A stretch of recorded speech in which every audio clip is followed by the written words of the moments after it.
សួស្តីពុកម៉ែបងប្អូនទាំងអស់គ្នាថ្ងៃផងដែរខ្ញុំចង់នាំអ្នកនរគ្នាទៅស្គាល់ឲ្យច្បាស់ពីប្រភពថាងពលដែលយើងប្រើប្រាស់ចាំថ្ងៃតាមរយៈថាងពលអគ្គិសនីថាងពលប្រេងហើយដូចជាការប្រើប្រាស់លើការដាំបាយការបញ្ចូលភ្លើងទូរស័ព្ទប្រើប្រាស់លើម៉ាស៊ីនត្រជាក់ការចាក់សាំងម៉ូតូឡាននិងការប្រើប្រាស់លើរថយន្តអគ្គិសនីហើយនឹងមានការប្រើប្រាស់ជាច្រើនទៀតហើយយើងធ្លាប់ដឹងពីមុនមកតោះយើងទៅចូលរួមទស្សនាមួយយើងទាំងអស់គ្នាអ្វីទៅគឺជាថាមពល energy ថាមពលគឺជាកម្លាំងគឺជាសមត្ថភាពក្នុងការធ្វើការបង្កឲ្យមានការផ្លាស់ប្ដូរការប្រែប្រួលការបំលែងអ្វីមួយឲ្យទៅជាទម្រង់ថ្មីទម្រង់ផ្សេងៗអញ្ចឹងណាអូខេថាមពលគឺជាផ្នែកមួយយ៉ាងសំខាន់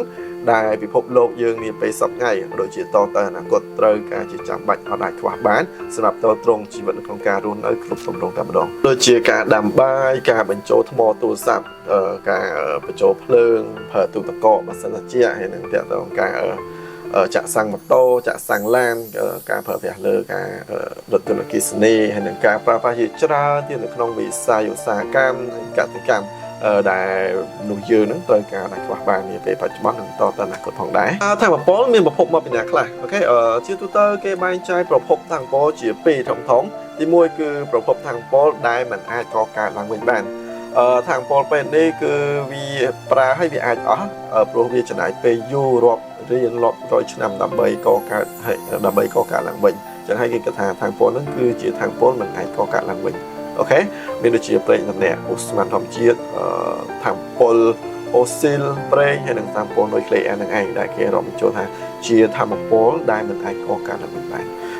ទីពីរគឺថាមពលដែលអាចកកើតឡើងវិញបានថាមពលប្រភេទនេះអាចបន្តប្រើប្រាស់បានហើយវាមានអត្ថប្រយោជន៍សំខាន់សម្រាប់បរិស្ថានយ៉ាងផងដែរដូចជាថាមពលពន្លឺព្រះអាទិត្យសូឡាថាមពលខ្យល់ថាមពលទឹកថាមពលកម្ដៅក្រោមដីហើយថាមពលជីវម៉ាសនិយាយរួមទៅប្រភពថាមពលទាំងអស់នៅលើផែនដីគឺសុទ្ធសឹងតែមានសារៈសំខាន់ណាស់ដែលមនុស្សយើងត្រូវការប្រើប្រាស់ជាចាំបាច់មិនអាចខ្វះបានដើម្បីអភិវឌ្ឍខ្លួនឯងឲ្យកាន់តែខ្លាំងនាពេលបច្ចុប្បន្ននឹងតទៅអនាគតផងដែរហើយវាក៏ជាតម្រូវការច្រើនជាងមុនទ្វេដងសម្រាប់តទៅអនាគតអញ្ចឹងណា